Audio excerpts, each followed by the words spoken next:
දෙමළ කට්ටිය දෙන්නේ සිංහල කට්ටිය ඉන්නේ. ඒත් අපි ඔක්කොම එකමුතින් ඉන්නේ. ඒත් මම මේගොල්ලොත් එක්ක හොඳට ඉන්නවා කියලා අදෝ දන්නේ නැහැ මේ අපේ ගෑණි මේ දෙයක් කරේ.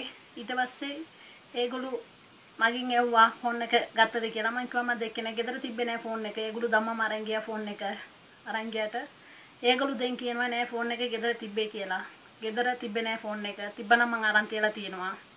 තිබ්බනේ ඒත් අපේ ගෑණි ධම්මම යනකොට මග යනකොට මට කෝල් කරලා කිව්වා මේ හරියට දූවිලි යනවා ජනල් ටික මාන්න කිව්වා. බාබාගේ කාමරේ ලොක් කරන්න කිව්වා. මෙඩ්ලිස් එක ලොක් කරන්න කිව්වා. ඒක විතරයි කිව්වේ. ටීවී එක උඩ ෆෝන් එක තියෙනවා කියලා කිසි දෙයක් මට කිව්වේ නෑ. දැන් ඇවිල්ලා කියනවා මං උඹට කෝල් කරා කිව්වා කියනවා. ඔකම ගෑනුත් එක්ක කියනවා. එයා මගෙත් එක්ක කිව්වලු. මගෙත් එක්ක එහෙම දෙයක් කිව්වේ නෑ.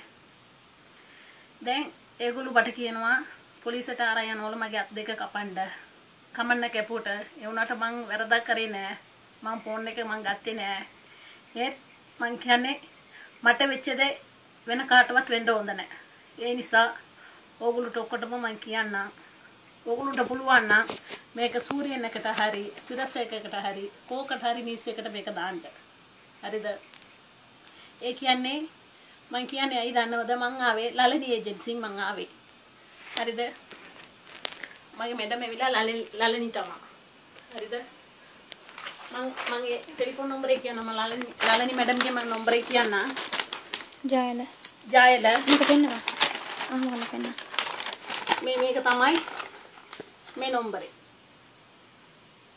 ජයල මැඩම්ගේ නම්බරේ මේක තමයි.